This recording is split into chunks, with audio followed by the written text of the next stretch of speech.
Norsut, eläinkunnan lempeät jättiläiset, ovat kiehtoneet ihmisiä vuosisatojen ajan. Tänään sukellamme syvälle kesynorsujen maailmaan, tutkien niiden historiaa, elämää ja kohtaamia haasteita.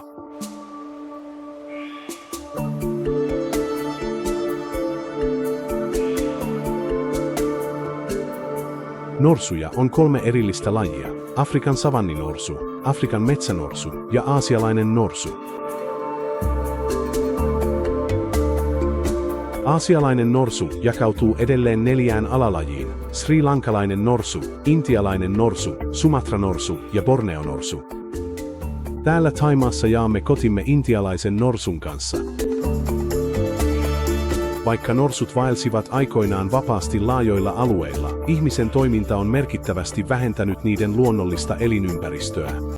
Nykyään populaatio jakautuu 2 pääryhmään: villinorsuihin ja kesynorsuihin. Thaimaassa on arviolta 4400 villinorsua ja 3800 kesynorsua.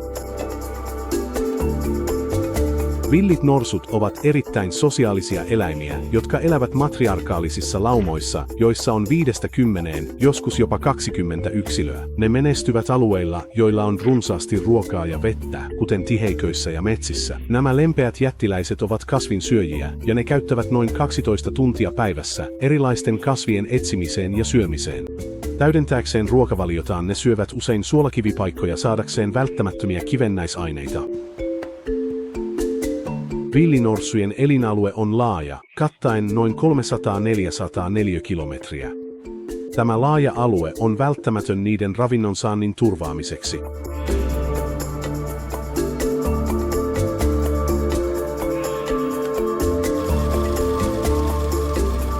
Ihmisten ja norsujen välinen suhde ulottuu tuhansien vuosien taakse.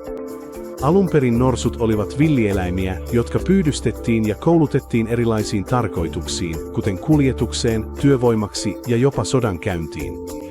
Todisteet viittaavat siihen, että norsujen pyydystäminen ja kesyttäminen Thaimaassa alkoi jo Sukhothain kaudella noin vuonna 1249 ja.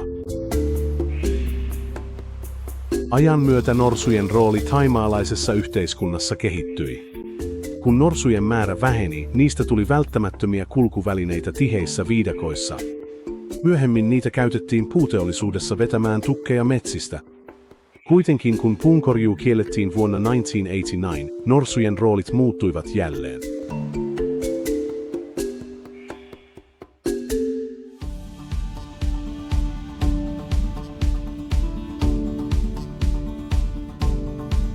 Nykyään monet kesytetyt norsut työskentelevät matkailualalla. Vaikka tämä tarjoaa tulonlähteen norsujen omistajille, se tuo mukanaan myös haasteita. Norsut ovat suuria eläimiä, joilla on huomattavat ravinnon tarpeet. Norsun ruokkiminen, joka syö noin 300–400 kiloa, eli noin 10% ruumiinpainostaan päivässä, on merkittävä taloudellinen taakka omistajille. Täyttääkseen ravinnontarpeensa nämä lempeät jättiläiset syövät pääasiassa ruohoa, bambua, köynnöksiä, juuria, lehtiä, puunkuorta, erilaisia viljelykasveja ja joitakin hedelmiä. Vesi on myös elintärkeää, norsut voivat juoda 101–150 litraa päivässä. Kesynorsujen hoito on vaativa tehtävä. Norsunhoitajat eli norsujen hoitajat ovat ratkaisevassa roolissa niiden hyvinvoinnissa. He ovat vastuussa norsujen ruokinnasta, pesemisestä ja lääkinnällisestä hoidosta. Norsut ovat älykkäitä ja sosiaalisia eläimiä, jotka tarvitsevat henkistä ja fyysistä virikettä. Toiminta, kuten kylpeminen, mudassa leikkiminen ja vuorovaikutus ihmisten kanssa edistävät niiden kokonaisvaltaista hyvinvointia. Kokonsa huolimatta norsuilla on herkkä iho, joka on altis auringon polttamille ja hyönteisten puremille. Mudalla peittäminen toimii luonnollisena aurinkosuojana ja hyönteiskarkotteena, auttaen suojaamaan niiden ihoa. Säännöllinen kylpeminen on myös välttämätöntä hyvän hygienian ylläpitämiseksi ja ihoinfektioiden ehkäisemiseksi. Se auttaa myös alentamaan kehon lämpötilaa. Tiesitkö? Norsut eivät voi hikoilla ihonsa läpi kuten ihmiset. Niiden paksu iho estää lämmön haihtumisen ja ne voivat hikoilla vain hieman kynsien ympärillä olevien kynsinauhojen kautta. Siksi tuo alue on usein kostea. Mutta se ei riitä viilentämään niitä. Miten norsut siis alentavat kehon lämpöään? Ensinnäkin ne heiluttavat korviaan. Tämä auttaa vapauttamaan lämpöä verenkierron kautta ja toimii kuin luonnollinen tuuletin. Toiseksi, pieni määrä kosteutta silmistä auttaa, vaikkakin vain vähän. Kaikkein tärkeintä on viilentäytyminen ja veden juominen. Siksi norsut viilentävät itseään vedessä 4–5 kertaa päivässä lämpötilasta riippuen. Miksi sitten kuuraamme niiden ihoa? Kuuraaminen auttaa meitä tarkistamaan, onko ihossa haavoja tai muita ongelmia. Se ehkäisee loisia ja tulehduksia. Se auttaa poistamaan ihon alle piiloutuneita toukkia. Se auttaa poistamaan verenimiä hyönteisten toukkia ihon alta, mikä ehkäisee loisia ja tulehduksia. Se poistaa kuollutta ihoa, joka aiheuttaa kutinaa. Ja se pitää niiden ihon puhtaana, terveenä ja mukavana. Viilentymisaika ei ole pelkkää hauskanpitoa. Se on elintärkeää norsujen terveydelle ja hyvinvoinnille.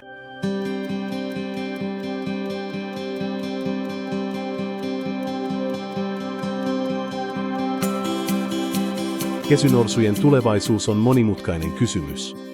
Vaikka niiden hyvinvointia ja elinoloja pyritään parantamaan, haasteita kuten elinympäristöjen katoaminen, ihmisten ja norsujen väliset konfliktit sekä laiton villieläinkauppa esiintyy yhä. Suojelujärjestöt ja omistautuneet yksilöt tekevät väsymättä töitä suojellakseen norsuja ja niiden elinympäristöjä.